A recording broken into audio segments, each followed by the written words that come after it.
Hello viewers, আমরা মূলত আমাদের কম্পিউটারকে ভাইরাসের হাত থেকে প্রোটেকশনের জন্য বিভিন্ন থার্ড পার্টি সফটওয়্যার ইনস্টল করে থাকি। যেমন ক্যাসপারস্কাই আছে, তারপরে অ্যাভাস্ট আছে, টোটাল সিকিউরিটি আছে, বিট ডিফেন্ডার আছে ইত্যাদি।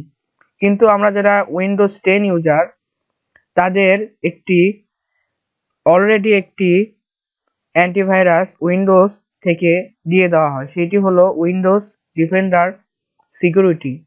আমরা যদি উইন্ডোজ ডিফেন্ডার সিকিউরিটি ব্যবহার করতে না চাই বা থার্ড পার্টি কোনো সফটওয়্যার ইনস্টল করতে চাই, তাহলে আমাদের উইন্ডোজ ডিফেন্ডার সিকিউরিটি ডিসেবল করতে হয়।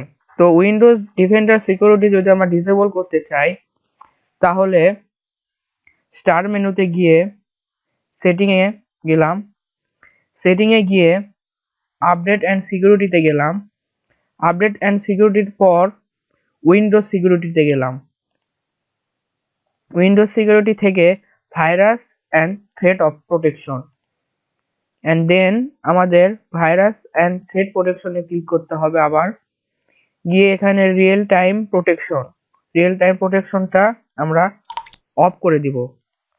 তাহলে আমাদের উইন্ডোজ ডিফেন্ডার সিকিউরিটি অফ হয়ে যাবে। দেখুন এখানে একটি নোটিফিকেশন আসলো।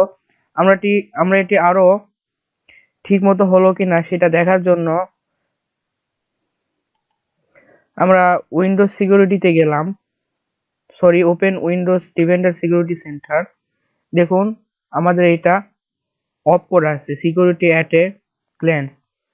আমাদের উইন্ডোজ ডিফেন্ডার সিকিউরিটিটি অফ হয়ে গিয়েছে। আমি পার্সোনালি উইন্ডোজ সিকিউরিটি সিকিউর মনে করি, কিন্তু আপনি যদি আপনার কম্পিউটারকে ভাইরাস থেকে প্রোটেকশন করতে অন্য কোনো থার্ড পার্টি সফটওয়্যার ইনস্টল করতে চান, তাহলে করতে পারেন। Thank you for watching my video. Please subscribe my channel. Thank you.